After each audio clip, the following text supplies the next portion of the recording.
Ditunggu permennya Mas Oval.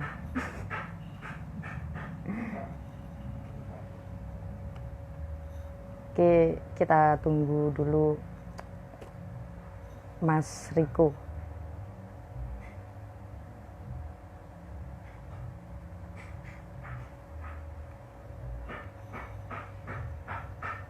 Mutiatus Zuhro. Ini kayaknya teman kelas saya yang dari Bawean ini. Sebuah kehormatan beliau bisa bergabung.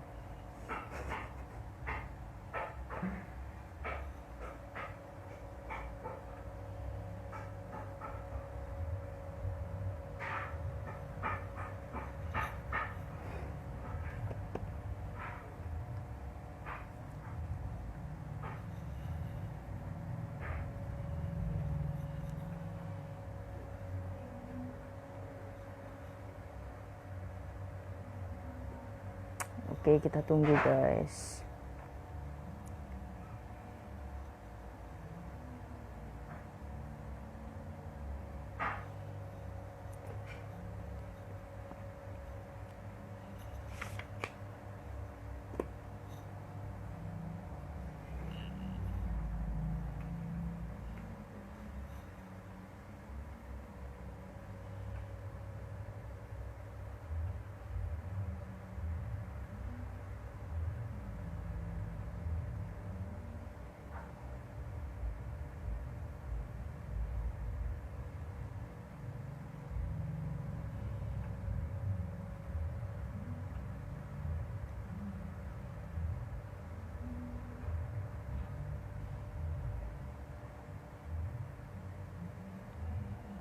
Oh.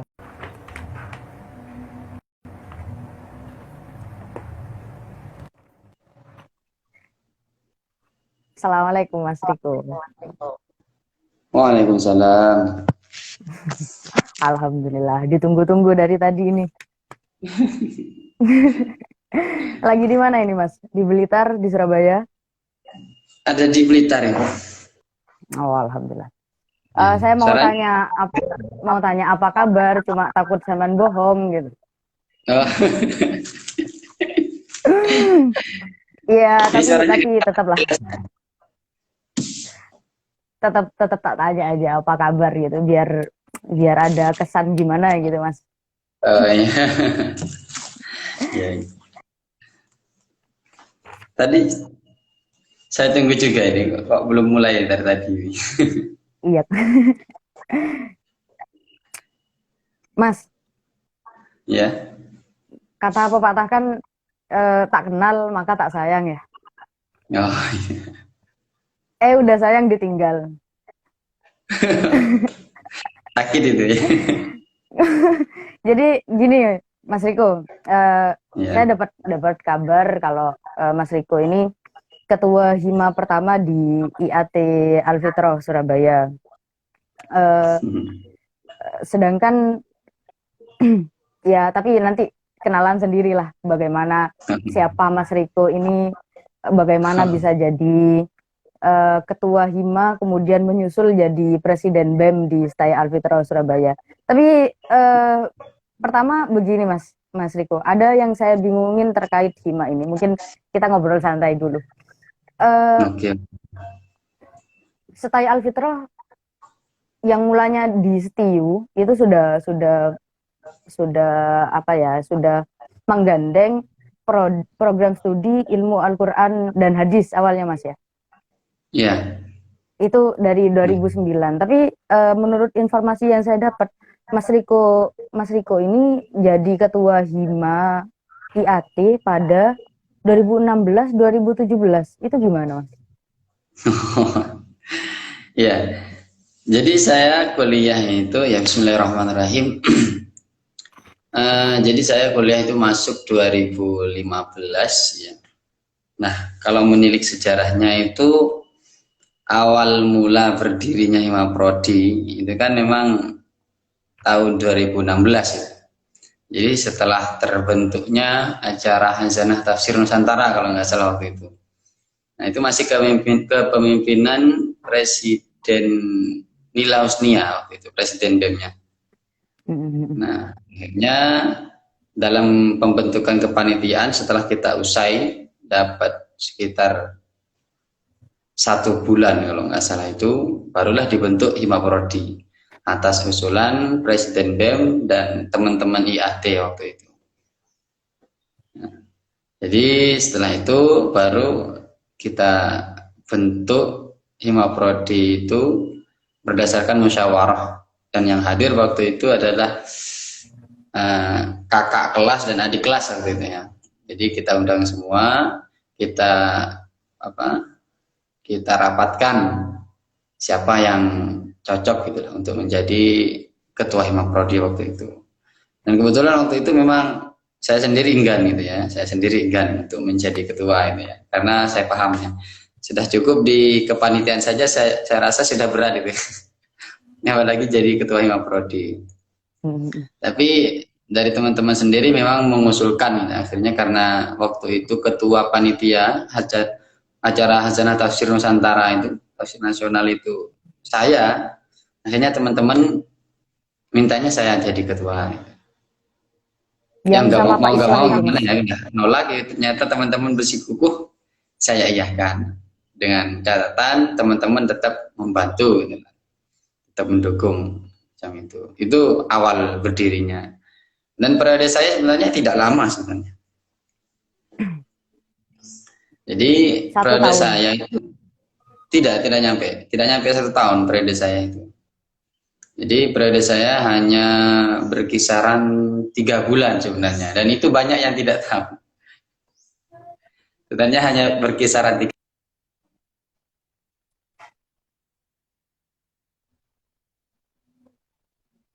Ya, muter. Bentar. Ini Mas Riko ada di mana ini? Kok puter? Berarti Mas Riko, kalau memang periode yang tercatat di pembukuan STAI, Mas Riko ini ketua Hima Prodi IAT 2016-2017, berarti 2016 ini 2016 akhir, Mas? Ya, 2016 akhir waktu itu. Jadi hanya 3 bulan saya itu, hanya 3 bulan. 2016 akhir saya sudah selesai, kemudian 2016 mendekati 17 itu sudah digantikan oleh presiden selanjutnya itu, Saifuddin Arif. Mas Saifuddin Arif. Tapi dalam jangka 2-3 bulan itu di kepengurusan Mas Riko sudah membentuk visi misi enggak? Visi misi waktu itu ada di saya kalau nggak salah. Waktu itu ada di saya teruskan kepada presiden selanjutnya itu. Jadi terkait dengan proposal, file-file semuanya sudah saya kirimkan semua itu ke presiden selanjutnya, biar diolah lebih bagus lagi lah. Pembentukan visi misi itu ditinjau dari apa, Mas, di IAT ini? Iya, jadi waktu itu kan penyusunan visi misi itu yang menggagas memang dari saya sendiri. Kemudian baru kita bahas dengan Badan Pengurus Harian. Hanya saja itu belum mencapai final ya, belum mencapai final. Nah, terjadilah pergantian ini. Yang kemudian saya minta untuk presiden selanjutnya membuat surat gitu kan, membuat surat tentang pengalihan kepemimpinan waktu itu. Jadi saya tanda tangani, saya teruskan masa periode saya itu untuk kepresidenan selanjutnya. Karena saya rasa yang lebih pantas presiden selanjutnya yaitu Mas Saifuddin Arif itu. Di waktu sampean memegang Hima ini, itu sudah ilmu Al-Quran tafsir atau ilmu Al-Quran tafsir dan hadis, Mas? Itu sudah ilmu Al-Quran dan tafsir. Jadi ilmu Al-Quran dan tafsir itu berubah itu sejak kakak kelas saya. Waktu itu seperti Mas Kurdi, Mas Fathul Alam, Mbak Putri itu masih sudah ilmu Al-Quran dan tafsir itu. Tafsir hadisnya sudah dihapus, diganti. Nah, jadi dari kakak kelas itu sudah ganti, dari kakak kelas dan saya itu sudah ilmu Al-Quran dan tafsir macam itu. Tapi sampai sekarang saya masih bingung, Mas. Ya. Bagaimana IAT ini terus hidup berkembang tanpa adanya kepengurusan begitu. Jadi apa ya, gambaran apa yang terproyeksi di kepala saya itu seolah-olah mahasiswa IAT itu lontang-lantung. Iya, iya. Jadi memang di masa saya itu dulu yang terbentuk hanya berdasarkan kepengurusannya itu berawal dari kepengurusan panitia. Pengurusan panitia Zanah Tafsir gitu. Nah, itu berlanjut sampai menjadi badan pengurus harian di masa periodenya Mas Ari.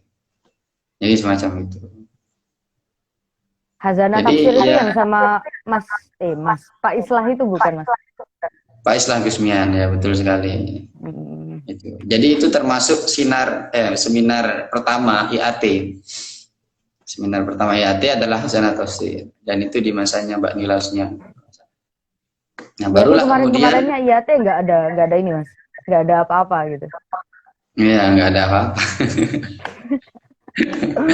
Barulah kemudian di masa itu FKM THI masuk. Jadi FKM THI masuk pada masa itu. Pada masa Mbak Nila Husnia itu. Jadi masih di AT. Masih saya dalam waktu 3 periode itu. Dalam waktu 3 bulan itu. FKM THI masuk waktu itu ketuanya itu masih Mas Syamsi kalau nggak salah dari sebenarnya itu wakil panitianya, wakil ketuanya. Dan yang perempuan itu dari siapa saya lupa, dari Lumajang kalau nggak salah. Nah, jadi silaturahim ke IAT Al-Fitrah itu waktu itu saya ditemukan waktu apa ya pagi. Jadi waktu itu saya memang sudah masuk di kepengurusan BEM waktu itu. Baru masuk di kepengurusan badan eksekutif. Akhirnya yang IAT saya pasrahkan kepada Mas Arief karena saya rasa yang lebih pantas dan lebih bagus untuk memimpin di IAT itu Mas Arief gitu ya. Akhirnya setelah ada perjanjian atau surat pemindahan kuasa saya kasih Mas Arief, saya fokus di BEM badan eksekutifnya. Nah, macam itu. Dan itu terus berkembang, jadi FKMTHI terus berkembang sampai yang pertama itu kita datang ke Sumeneb gitu. Jadi saya menemani Mas Arief bersama Mas Aziz kalau nggak salah itu yang ke Sumeneb itu. Itu yang pertama kita ikuti FKMTHI. Macam itu. Ketika ada pemindahan kuasa, apakah visi misi yang dibentuk dalam jangka 2-3 bulan itu kan jangka yang singkat sekali gitu, Mas? Iya, singkat itu. Adakah rombakan-rombakan dari Mas Arief atau ketua hima berikutnya untuk visi misi atau pembentukan apa gitu di dalam kepengurusan hima itu? Ya. Untuk perombakannya sendiri saya tidak tahu sebenarnya ya, karena saya memang sudah pasrah penuh dengan Mas Arief itu. Jadi yang lebih paham untuk visi misi selanjutnya di IAT, kemudian kepengurusannya itu Mas Arief yang sudah lebih tahu. Jadi memang saya pasrah penuh dan saya fokus di badan eksekutif waktu itu. Oh, dalam jangka 1 tahun langsung jadi presiden BEM seperti itu. Dan ya semacam itulah.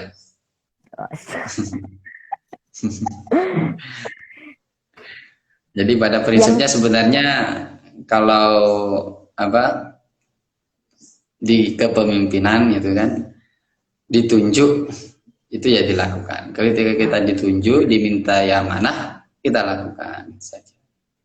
Jadi jangan terlalu terburu-buru mencari amanah. Kalau kita diberi amanah, lakukan saja semampu kita. Kalaupun nanti tidak bisa ya silahkan dilanjutkan yang lebih pantas. Gitu. Ini motivasi pagi ya, Mas? Iya, Mas, motivasi.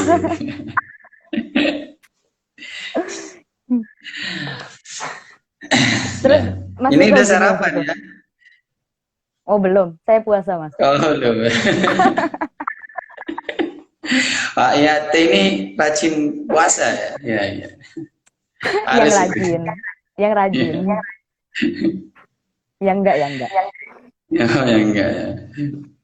Mas Riko, Ya. saya dapat dapat apa ya kabar apa ya istilahnya berkelebatan di sekitar saya itu katanya IAT itu eh, salah satu prodi terbaik yang dimiliki STAI karena melihat apa ya mahasiswanya yang seperti itu dan pengajarannya yang seperti itu. Eh, ada lagi yang mengatakan bahwa IAT itu pelarian dari Mahat Ali. Jadi mereka yang enggak lolos di Mahat Ali itu lari ke IAT untuk tetap mendapat kualitas terbaik. Itu bener nggak Mas? Oh, ya kalau menurut saya itu ya itu tergantung apa paradigma seseorang, cara pandang mereka. Mengatakan IAT pelarian, mengatakan IAT terbaik itu hanya pendapat individualis ya. Jadi bermacam-macam orang berpendapat. Namun kalau saya kembalikan pada diri saya sendiri, sebenarnya saya dulu masuk IAT itu ceritanya itu memang termotivasi dengan teman-teman saya yang kebanyakan ini ya, yang kebanyakan kelas saya dulu kan di Aliyah, mohon maaf ya bukan apa. Dulu di Aliyah itu kelas unggulan gitu. Jadi ketika mereka itu masuknya di IAT dan saya waktu itu awal itu masuk di tasawuf ya, masuk di prodi tasawuf. Jadi setelah gelombang pertama masuk gelombang kedua saya berubah pikiran masuk ke IAT termotivasi karena teman-teman saya itu yang dulu di satu kelas di Aliyah banyak yang masuk IAT dan motivasinya sekali lagi saya ingin diri saya itu diskusinya di kelas nanti itu hidup ya. Jadi karena teman-teman yang menurut saya berpotensi untuk diskusinya lebih hidup di IAT semacam itu.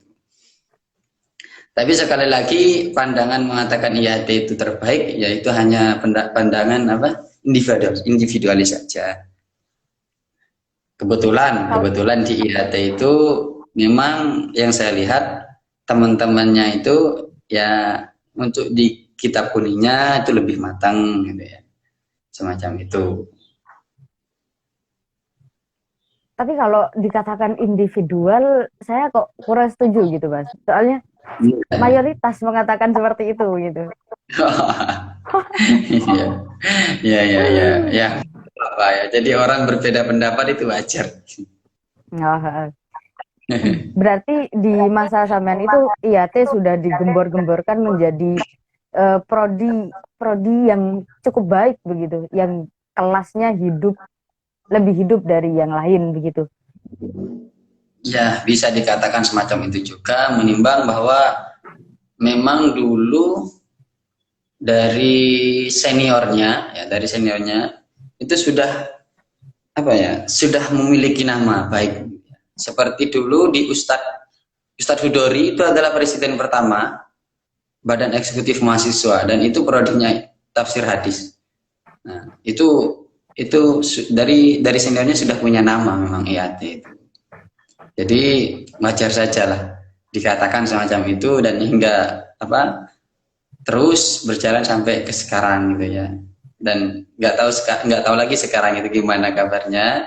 Apa IAT masih tetap memegang apa kualifikasi terbaik.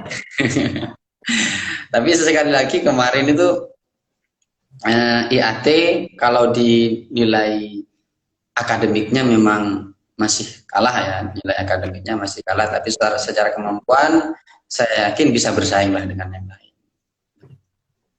Jadi sekali lagi sebenarnya terbaik itu kan hanya predikat menurut perorangan. Jadi saya tidak merasa bahwa IAT itu merupakan lulusan terbaik menurut pandangan umum, tidak.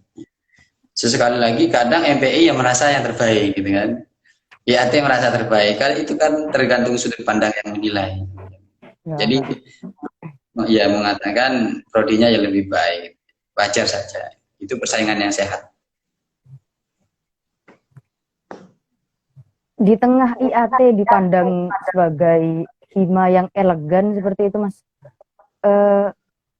Menurut sampean bagaimana cara hima ini tetap bertahan agar kualifikasi elegan itu tetap melekat? Oh ya.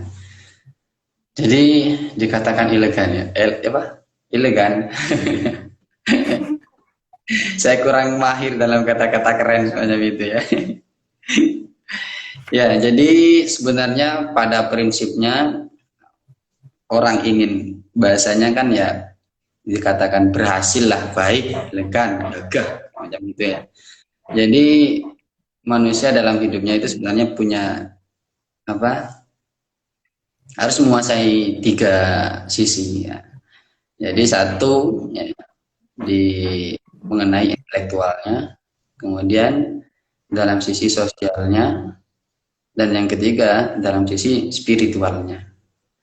Nah, jadi jika IAT bisa mempertahankan 3 hal itu, saya yakin kedepannya IAT tetap menjadi prodi yang unggul semacam itu.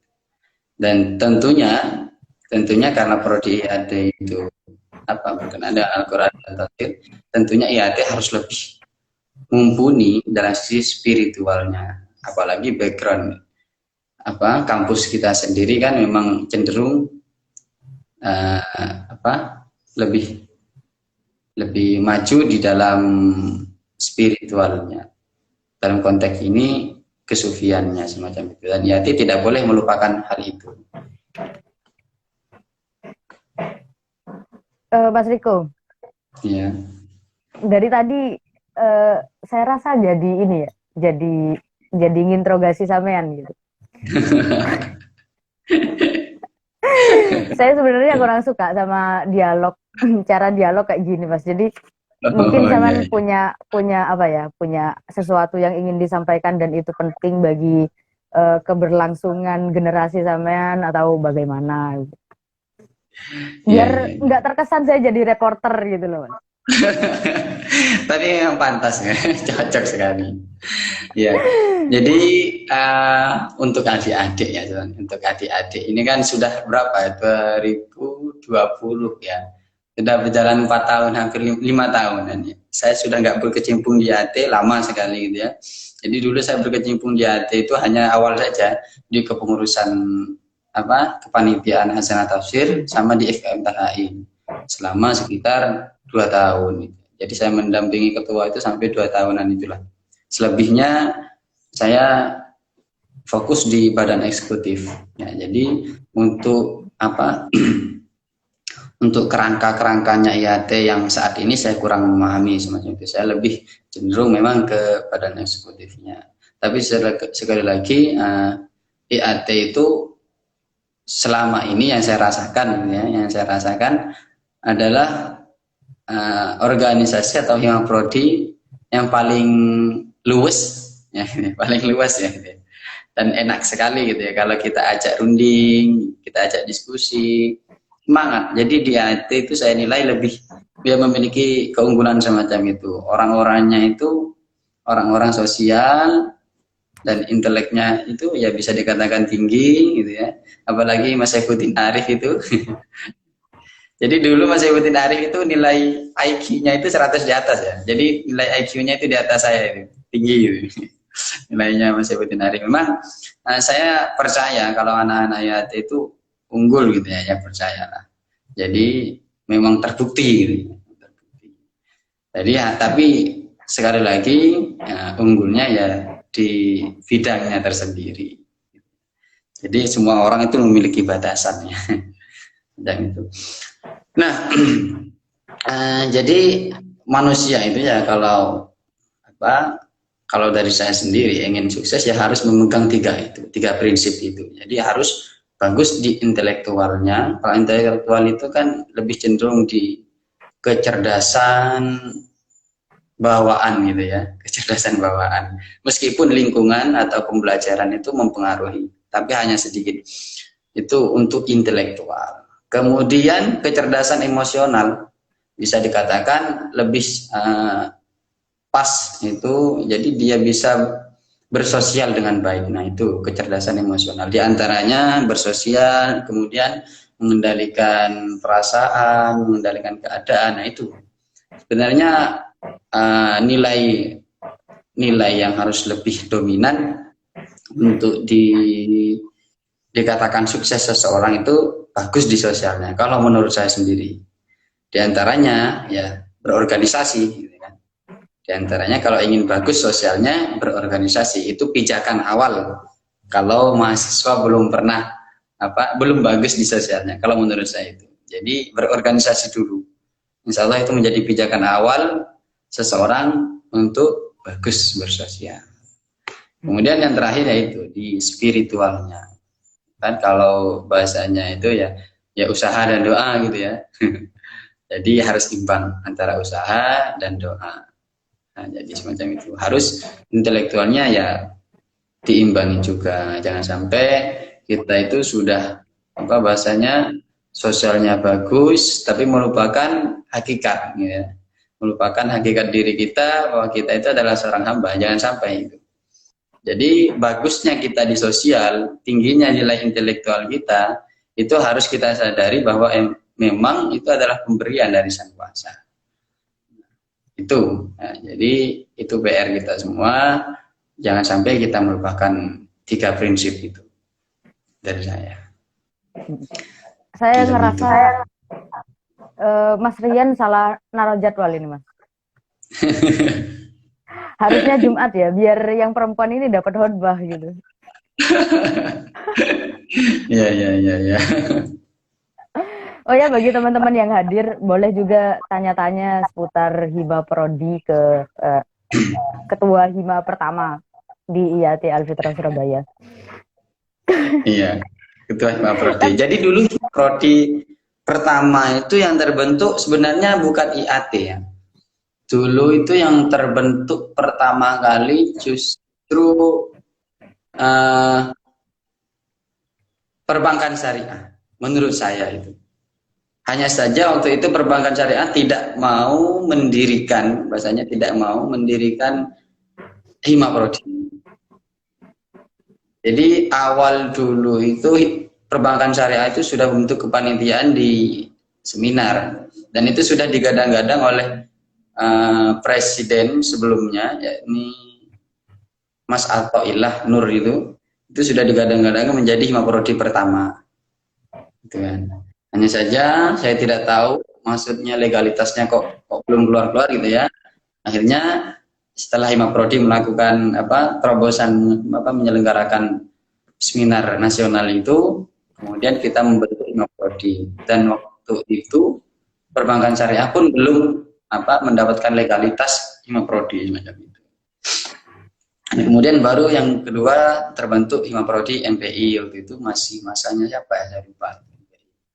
Kemudian baru tasawuf. Justru yang perbankan syariah itu tahun keberapa gitu baru terbentuk. Itu awalnya dulu hima prodi itu. Berapa tahun setelah IAT, Mas?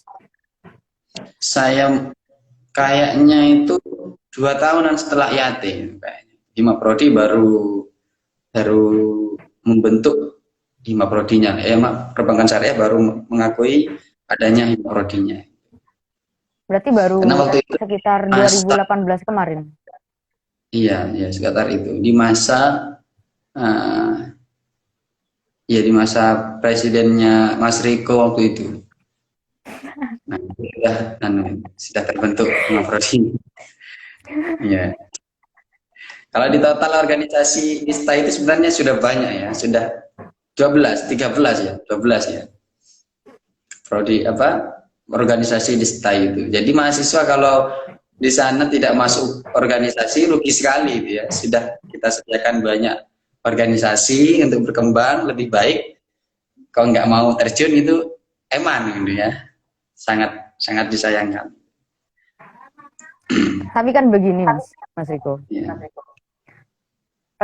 Kalau dilihat dari kacamata jenengan kan dikatakan bahwa sayang sekali ketika ada wadah yang menyediakan organisasi untuk bersosial, tapi kita tidak memanfaatkan itu gitu. Tapi di samping sudut pandang yang seperti itu, Mas Riko, ada yang memandang bahwa organisasi itu sebuah hobi. Saya katakan hobi. Organisasi itu sebuah hobi yang dinilai cukup mahal begitu. Karena satu, eh, dia tidak diperjualbelikan dan bisa didapatkan di mana saja kecuali dengan bergabung ke kegiatan tertentu gitu. Dan kegiatan itu tidak bisa kita lakukan seorang diri begitu. Artinya kita butuh orang lain. Ketika kita butuh pada orang lain, menurut paradigma yang satu paradigma saya baca tentang organisasi bahwa organisasi itu kadang memiliki sisi yang merugikan bagi yang berorganisasi itu. Karena sebagai makhluk sosial, satu dengan yang lain itu hanya akan hadir ketika saling membutuhkan seperti itu. Ketika satu kepepet dan tidak ada rasa peduli, ini bahaya sekali begitu Mas. Itu gimana soal paradigma ini? Ya sekali lagi memang kan cara pandang orang selalu berbeda ya. Jadi orang menilai itu tergantung kapasitas pemikirannya kan semacam itu. Nah, kalau menurut saya pribadi ya, karena saya sendiri itu memang terjun di dunia organisasi semacam itu, meskipun hanya beberapa kan gitu ya. Dan itu memang cenderung menjadi hobi ya sebenarnya. Cenderung menjadi hobi. Jadi orang itu ketika merasakan nikmatnya berorganisasi, saya yakin untuk rasa ingin terus berorganisasi itu ada, dan rasa terus ingin mengembangkan keahliannya di organisasi itu ada, saya yakin semacam itu selalu itu. Terbukti memang, jadi saya dulu masuk, padahal saya itu dari SD, SMP sampai madrasah aliyah itu ya, tidak pernah masuk organisasi, tidak pernah merasakan yang namanya organisasi itu. Nah, ketika di kampus itu saya langsung masuk Hima Prodi, kemudian lanjut ke badan eksekutif, klub entrepreneur, dan lain sebagainya, termasuk kita, klub IT itu, dulu kita juga pernah masuk di situ, awal-awal pendiriannya. Nah, itu memang saya merasakan nikmat gitu ya, merasakan nikmat berorganisasi, kita merasakan jerih payahnya, jerih payahnya mendirikan sebuah organisasi, jerih payahnya kita dimarah-marahin sama atasan gitu ya. Jadi seru semacam itu. Jadi kita memiliki tantangan. Jadi kan pada umumnya dalam organisasi itu yang besar, yang dominan itu tantangannya. Tantangannya itu macam-macam nanti, dari pihak atasan, dari bawahan, merangkul bawahan, kan, ngelobi atasan. Ketika melakukan event itu kita harus memiliki pendanaan dan lain sebagainya. Nah, itu merupakan kesenangan tersendiri bagi kita kalau nanti berhasil gitu ya. Jadi memiliki nilai lebih tersendiri. Bahkan meskipun pahit gitu ya, itu memiliki kenangan indah bagi kita. Meskipun waktu itu yang kita rasakan pahit gitu ya. Jadi semacam itu. Pahitnya aja indah gitu. Iya, pahitnya saja indah itu. Jadi orang kalau sudah merasakan nikmatnya organisasi, pahitnya saja itu terasa indah. Nah, dan itu memang menurut sebagian teman-teman justru membuang-buang waktu. Nah, ada yang mengatakan semacam itu. Menurut sebagian orang-orang itu membuang-buang waktu. Tapi sesekali lagi menurut saya tidak. Justru kuliah, justru kuliah kalau hanya terjun di dunia pelajaran saja gitu ya, hanya di akademik saja, itu justru rugi gitu ya. Kalau menurut saya tidak menyalahkan yang lain ya, tapi kalau menurut saya justru rugilah kalau kuliah hanya jadi mahasiswa kupu-kupu bahasanya ya, kuliah pulang gitu ya, nggak ada nilai lebihnya. Jadi nggak ada nilai lebihnya kalau menurut saya. Emang karena waktu itu di masa semacam itu, di masa kuliah, apalagi masih S1, itu masa kita berkembang lebih. Jadi kita memiliki masa untuk berkembang lebih, berkembang pesat, jadi kuliah. Itu kalau menurut saya sendiri. Tapi Mas Riko, ya. Kalau yang saya bisa saya tangkap, bisa saya tangkap dari pentingnya berorganisasi dari jenengan, eh, apa penting sekali begitu, mengingat Setai punya banyak sekali wadah organisasi. Tapi saya dengar juga kalau di masa kepemimpinan sampean di BEM, eh, satu mahasiswa hanya boleh mengikuti satu UKM. Nah, ini bagaimana kok malah dibatasi gitu, Mas? Iya, jadi peraturan itu selalu berubah ya, tergantung masa dan keadaan kan semacam itu. Jadi dulu itu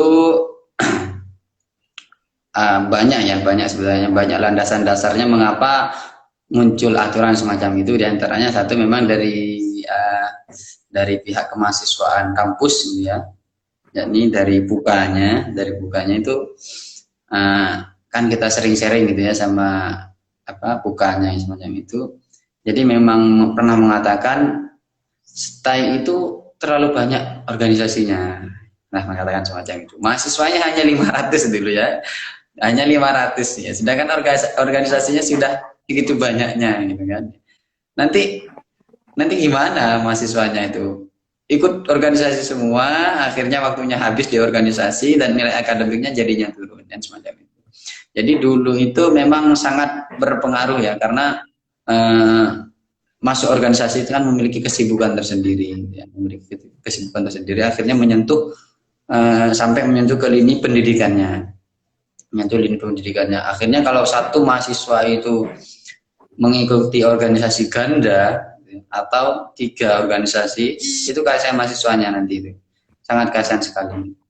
Jadi membagi waktu semacam itu sulit, hanya orang tertentu saja hanya orang tertentu saja itu yang bisa mengatasi kesibukan semacam itu. Jadi kita batasi sebenarnya bukan satu organisasi gitu ya.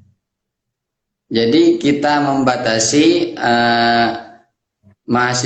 satu mahasiswa itu mengikuti satu organisasi, bukan hima prodi ya gitu ya. Jadi ketika mahasiswa dulu masuk itu kan langsung masuk ke organisasi hima prodi. Nah, otomatis itu boleh. Nah, sudah otomatis itu. Jadi boleh mengikuti UKM bahasanya itu. UKM, bukan organisasi ya. Jadi saya membatasi boleh mengikuti satu UKM, bukan satu organisasi. Jadi misalnya anak hima prodi ya, anak IAT masuk mau ikut klub entrepreneur silahkan, tapi hanya klub entrepreneur saja, tidak boleh yang lain, harus fokus di situ. Termasuk masuk ke badan eksekutif mahasiswa gitu ya. Jadi harus mahasiswa yang memang tidak terlalu banyak mengikuti ya, atau hanya hima prodi saja, UKM saja semacam itu. Jadi tidak boleh berlebihan, karena nanti efeknya itu satu pengaruh di akademik, yang kedua di keorganisasiannya sendiri. Ya, jadi dia bingung mau menentukan mana yang harus didahulukan dan lain sebagainya. Itu kan kasihan nanti. Macam itu. Ini tadi ada yang tanya Mas Riko. Oh iya. Kalau memang hima prodi IAT ini berdiri pada 2016-2017 dan tadi disebutkan oleh Mas Farid di kolom komentar kalau IAT ini sekaligus menjadi hima pertama yang memiliki legalitas, seperti itu Mas? Iya. Berarti sebelum ini yang organisasi yang berdiri di STAI Al-Fitrah itu cuma badan eksekutif mahasiswa saja? Ya, setahu saya itu hanya badan eksekutif mahasiswa. Jadi sebelumnya memang badan eksekutif mahasiswa, dan dulu badan eksekutif mahasiswa itu mengcover semua lini kegiatan, termasuk pelatihan dan lain sebagainya. Itu dulu badan eksekutif mahasiswa yang mengcover itu, yang melaksanakannya, kepanitiaannya dulu dari badan eksekutif mahasiswa. Tapi setelah adanya hima prodi, akhirnya lah kegiatan itu, ketika melaksanakan kegiatan sudah dipegang oleh masing-masing prodinya. Jadi yang berkenaan dengan tafsir, berkenaan dengan keilmuan itu masuk ke tafsir Al-Quran, berkenaan dengan perbankan syariah masuk ke perbankan syariah seperti itu. Jadi dulu memang badan eksekutif mahasiswa saja yang yang ada di STAI. ya di kampus itu memang jadi apa ya bahasanya kakeknya itu ya Badan Eksekutif Mahasiswa itu kakek Ngatasi tapi itu organisasinya Mas. ya. Ngatasi tapi satu eh, kalau saya gambarkan itu mungkin BEM itu menjadi apa ya? Menjadi pengendali seperti itu. Untuk mengendalikan sesuatu yang berjalan itu satu pengendali saja itu cukup dan efektif Pak?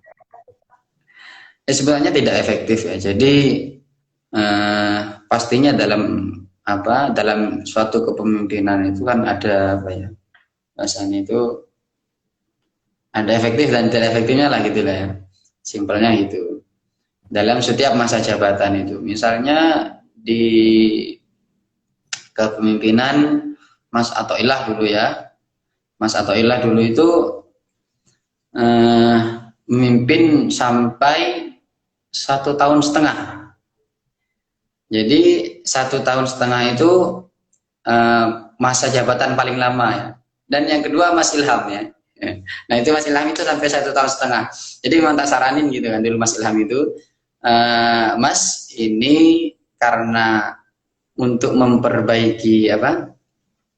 Jadi dulu kan Mas Ato itu kan masa jabatannya seharusnya selesai, ternyata itu masih nambah 0,5 tahun lagi gitu kan. Dan itu kan akhirnya apa menyebabkan ketidaksamaan masa gitu ya. Jadi 0,5 tahun itu saya masukkan ke masanya Mas Ilham. Jadi saya hanya tetap 1 tahun dan 0,5 tahunnya apa dan 1,5 tahun saya masukkan ke Mas Ilham agar nanti ketika perekrutan anggota itu tidak jauh jangkanya dengan perekrutan anggotanya Himaprodi dan organisasi yang lain. Jadi bisa serentak lah bahasanya gitu. Ya, jadi bergesaran di antara Agustus, September, Oktober dan lain sebagainya. Jadi dimulai semacam itu. Bisa bareng lah. Bahasanya. Dulu kan yang menyebabkan salah satu penyumbat bahasanya, salah satu penyumbat tidak berjalannya organisasi ketika kita sudah berjalan setengah periode gitu kan, ternyata kepengurusannya itu ganti ya. Kepengurusan di Himaprodi ganti. Nah itu kan ketika nanti kepengurusan di Himaprodi berganti, sedangkan nanti misalnya anggota BEM itu dari Himaprodi yang memiliki jabatan misalnya kan awalnya, dan itu kita harus menyusun ulang lagi, menyusun ulang keanggotaan lagi. Nah itu yang bikin yang bikin nggak seimbang, sulit. Tapi setelah masanya Mas Ilham kan alhamdulillah lebih tertata lagi. Alhamdulillahnya lebih tertata lagi sampai sekarang Mas Acun gitu ya. Tapi sangat disayangkan kok pas masa pandemi semacam ini. Tapi jangan berkecil hati. Untuk organisasi yang berada di masa pandemi semacam ini ya jangan berkecil hati. Justru sudah waktunya mengembangkan pemikiran yang lebih baru lagi, bagaimana kiranya meskipun dalam masa pandemi semacam ini kita masih tetap eksis ya, masih berkontribusi baik ya, di kampus. Ini baru mau saya tagih ke jenengan Mas. Ya. Soal pembelajaran di masa pandemi, mungkin kita punya 2 menit terakhir. Ya.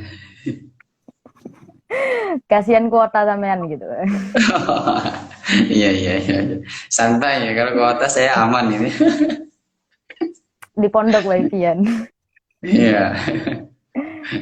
Mungkin dari jenengan selaku seseorang yang tahu bagaimana seluk-beluk IAT dari awal, bahkan yang berkontribusi menyumbangkan visi misi dalam waktu sesingkat-singkatnya seperti itu Mas Riko. Ada pesan untuk adik-adik IAT khususnya, juga untuk adik-adik mahasiswa atau yang mau kuliah agar nggak berkecil hati kayak kata sampean tadi di masa pandemi. Sebenarnya saya termasuk orang-orang yang sulit memotivasi gitu ya. Ya. Jadi untuk teman-teman IAT, umumnya teman-teman mahasiswa, kampus Taya Al-Fitrah gitu ya, apalagi yang baru masuk, jangan berkecil hati ya, meskipun dalam keadaan pandemi semacam ini justru manusia itu bisa berkembang lebih itu ketika dihadapkan dengan suatu masalah. Jadi pemikiran manusia jika dihadapkan dengan suatu masalah, justru di situ kita memiliki kesempatan untuk berkembang lebih baik dari sebelumnya. Nah, itu yang harus kita pegang dengan baik-baik. Nah, jadi jangan sampai berkecil hati semacam itu.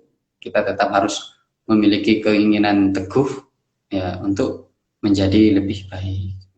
Dan tentunya karena ini nasihat umum saja bagi teman-teman ya, mewakili pribadi saya sendiri, kita itu punya guru gitu ya. Nah itu pokoknya, kita itu punya guru. Nah itu harus menjadi motivasi kita, bagaimana caranya kita itu agar supaya dapat membahagiakan beliau lah. Jadi sebaik mungkin ya, sepenuh tenaga kita harus memotivasi diri untuk bisa membahagiakan Hadratus Syekh semacam itu. Nah itu jadi ketika terjun di situ, ketika terjun di kampus Al-Fitrah itu jangan melupakan inti pokok itu. Kita masuk di sana itu tujuannya berkhidmah gitu ya, berkhidmah kepada siapa ya, Hadratus Syekh gitu ya. Nah, jadi apapun kesulitannya kita lakukan, apapun tantangannya kita hadapi, jangan berpasrah hati, dan kita juga punya guru, jangan lupa selalu berpegang teguh. Diibaratkan lampu itu ketika nanti nggak ngecop ke listriknya gitu ya, nggak akan hidup kan jangan itu. Jadi ketika kita ingin hidup terus, ingin terang terus, kita tidak boleh melupakan pangkal kita. Pangkal kita itu Hadratus Syekh. Jadi kita harus terus bahasanya ngecas gitu ya, ngecas diri. Itu dari saya. Jangan sampai putus asa lah, jangan sampai berkecil hati karena adanya virus. Nah, justru kita harus memiliki ide-ide yang baru, harus memiliki ide-ide yang brilian lagi. Kita bisa berkembang gitu. Oke, terima kasih banyak Mas Riko. Ini kayaknya paketan saya yang cekat-cekit. Iya. Ya, tetap semangat, tetap kompak untuk IAT jaya selalu. Amin. Terima kasih banyak Mas Riko. Semoga istrinya perempuan. Amin. Saya yakin ini, semoga ya, doakan. Ini anak yatim, sedikit saran dari saya, anak yatim jangan sampai hanya berhenti di situ saja gitu ya, tetap produktif. Kalau bisa selain produktif tetap melanjutkan ke jenjang selanjutnya untuk anak yatim. Jadi jangan berhenti hanya di S1 saja. Kalau bisa sampai doktor, profesor, harus semacam itu. Itu harus termotivasi semacam itu. Jangan sampai hanya berhenti di S1. Dan saat sekarang ini ya memang hanya 2 ya. Untuk angkatan saya ini hanya 2 orang ya. Saya sama Mas Majid, 1 dari tasawuf, Mas Ubaidillah. Itu yang lanjut di S2. Yang lain itu saya belum dengar ini. Nah itu jangan sampai lah gitu ya. Jangan sampai lah. Harus dari IAT harus lebih unggul, harus bisa lanjut ke jenjang selanjutnya. Itu saja dari saya. Oke, terima kasih banyak Mas Riko. Semoga selalu sehat dan bahagia, sehingga kalau ada basa-basi lagi, saya harap ada di hari Jumat sehingga khotbahnya itu pas. Amin. Ya. Ya, saya dari saya sendiri mewakili saya mengucapkan mohon maaf sebesar-besarnya, takut perkataan saya menyinggung teman-teman baik yang senior, junior, dan lain sebagainya, dan orang-orang yang menyaksikan. Mohon maaf sebesar-besarnya. Semoga bermanfaat. Assalamualaikum warahmatullahi wabarakatuh. Waalaikumsalam.